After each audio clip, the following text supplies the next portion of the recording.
معزز دوستو، کیا آپ جانتے ہیں کہ قرآن مجید کی ایک آیت اس طرح ایک عظیم حکمران کو 20 دن تک بستر بیماری پر ڈال سکتی ہے؟ یہ کوئی افسانہ نہیں بلکہ تفسیر ابن کثیر میں لکھا ہوا وہ واقعہ ہے جو رمضان کے ان ایام میں ہمارے ایمان کو نئی زندگی دے سکتا ہے۔ امام ابن کثیر رحمۃ اللہ علیہ بیان کرتے ہیں کہ ایک رات حضرت عمر فاروق رضی اللہ تعالیٰ عنہ مدینہ کی گلیوں میں گشت کر رہے تھے کہ ایک گھر سے قرآن مجید پڑھنے کی آواز آئی۔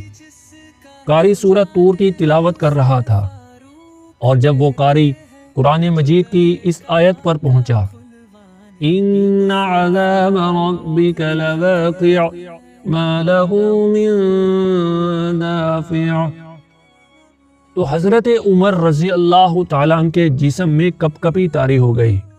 وہ اپنے گدھے سے نیچے اترے اور دیوار کا سہارا لے کر بیٹھ گئے۔ آپ کے دل کی دھڑکنیں تیز ہو گئیں اور یہ کیفیت اتنی شدید تھی کہ وہ 20 دن تک بیمار رہے۔ معزز دوستو، رمضان ہمیں یہ تقوی سکھانے آیا ہے، اور تقوی کی یہی تعریف ہے کہ جو حضرت عمر رضی اللہ تعالیٰ عنہ کے اس واقعے میں نظر آتی ہے۔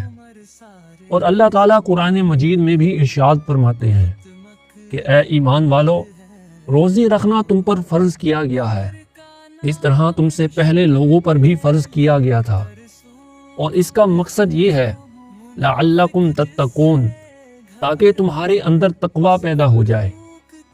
یعنی روزے کا مقصد وہ خوف الہی ہے جو حضرت عمر رضی اللہ تعالیٰ عنہ کے دل میں موجزن تھا۔ معزز دوستو، کیا ہماری عبادات بھی ہمیں اسی طرح جھنجھوڑتی ہیں؟ کیا ہم رمضان کو صرف کھانے پینے کے شیڈول تک محدود کر چکے ہیں، یا قرآن مجید کی گہرائیوں میں اترنے کی کوشش بھی کرتے ہیں؟ ضرور سوچئے گا۔ حضرت عمر رضی اللہ تعالیٰ عنہ نے ہمیں 2 بڑے اسباق دیے ہیں جو رمضان کے مقصد کو پورا کرتے ہیں۔ نمبر 1، قرآن سے حقیقی وابستگی۔ ان کا یہ واقعہ بتاتا ہے کہ قرآن مجید صرف تلاوت کے لیے نہیں ہے، بلکہ اس کے معنی کو دل کی گہرائیوں تک محسوس کرنے کے لیے بھی ہے۔ نمبر 2، خدمت خلق کا جذبہ۔ حضرت عمر رضی اللہ تعالی عنہ بیمار ہونے کے باوجود اپنی راتیں غریبوں کی مدد میں گزارا کرتے تھے، جو رمضان کے مقصد لعلکم تتقون کا عملی اظہار ہے۔ تو آئیے اس رمضان کو حضرت عمر رضی اللہ تعالی عنہ والا رمضان بنائیں، اور ان واقعات کو صرف کانوں کی لذت کے لیے نہیں بلکہ اپنی روح کی اصلاح کے لیے سنیں۔ تو معزز دوستو، وہ رات کہ جب قرآن نے حضرت عمر رضی اللہ تعالیٰ عنہ کو بستر بیماری پر ڈال دیا تھا، لیکن اس کے بعد بھی ان کا سفر رکا نہیں تھا، تقوی میں کمی نہیں آئی تھی، کیونکہ تقوی صرف خوف نہیں بلکہ عمل کا نام ہے۔ تو آئیے اب سنتے ہیں وہ دوسرا واقعہ جو رمضان کی اصل روح کو سمجھاتا ہے اور دل میں دوسروں کی مدد کا جذبہ پیدا کرتا ہے۔ معزز دوستو، امام ابن سعد نے الطبقات الکبریٰ میں لکھا ہے کہ حضرت عمر فاروق رضی اللہ تعالیٰ عنہ رات کے اندھیرے میں مدینے کی گلیوں میں نکلا کرتے تھے تاکہ خود دیکھ سکیں کہ کوئی مسافر بے سہارا تو نہیں، کوئی بیوہ بھوکی تو نہیں۔ اسی دوران ایک رات انہیں ایک جھوپڑی سے بچوں کے رونے کی آواز سنائی دی۔ اندر ایک عورت پانی میں پتھر ڈال کر ہلچل پیدا کر رہی تھی۔ حضرت عمر رضی اللہ تعالیٰ عنہ نے پوچھا، ماں، یہ کیا کر رہی ہو؟ عورت نے آہ بھرتے ہوئے کہا کہ میں پانی میں پتھر ابال رہی ہوں تاکہ بچوں کو لگے کہ کھانا بن رہا ہے، شاید یہ سوچ کر ان کی بھوک کم ہو جائے اور وہ سو جائے۔ یہ سنتے ہی حضرت عمر رضی اللہ تعالیٰ عنہ کا چہرہ سفید ہو گیا۔ فوراً بیت المال پہنچے، اپنے کندھوں پر آٹے کی بوری اٹھائی اور خود اس خیمے تک لے گئے۔ معزز دوستو، حضرت عمر رضی اللہ تعالی عنہ نے اپنے ہاتھوں سے آٹا گوندا، آگ سلگائی اور روٹی پکا کر بچوں کو کھلائی۔ جب بچے پیٹ بھر کر کھانا کھا کر سو گئے تو حضرت عمر رضی اللہ تعالی عنہ نے فرمایا، اب میں سکون سے سو سکتا ہوں، کیونکہ عمر رضی اللہ تعالی عنہ نے کسی کو بھوکا نہیں چھوڑا۔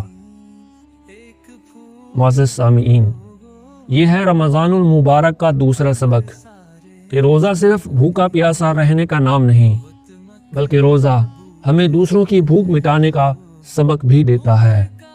رمضان المبارک میں ہم سے روزہ رکھوا کر، سارا دن بھوکا پیاسا رکھ کر، اصل میں ہمارے دل میں بھوک پیاس کی شدت کا احساس پیدا کیا جاتا ہے کہ ان لوگوں کا احساس کرو کہ جنہیں پورے سال میں 2 وقت کی روٹی بھی پیٹ بھر کر کھانا نصیب نہیں ہوتی۔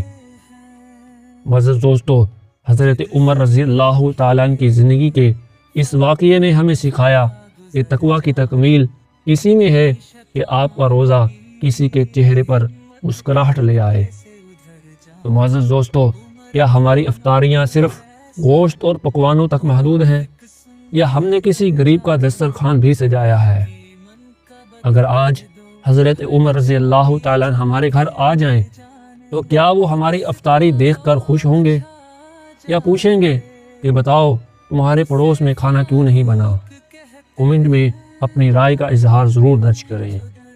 آئیے اس رمضان میں حضرت عمر رضی اللہ تعالیٰ عنہ کا راستہ اپنائیں، کم از کم ہفتے میں ایک بار کسی غریب کو کھانا کھلائیں، چاہے 1 پلیٹ کھانا ہی کیوں نہ ہو۔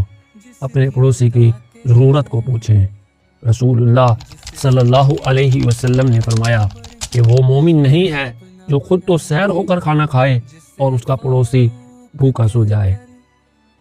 پیارے دوستو، اگر یہ سبق آپ کے دل کو چھو گیا ہو تو ویڈیو کو لائک کریں تاکہ یہ پیغام زیادہ سے زیادہ لوگوں تک پہنچ سکے۔ ویڈیو کو دوسروں کے ساتھ شیئر کریں، کیونکہ رمضان میں نیکیاں بانٹنا بھی عبادت ہوتا ہے۔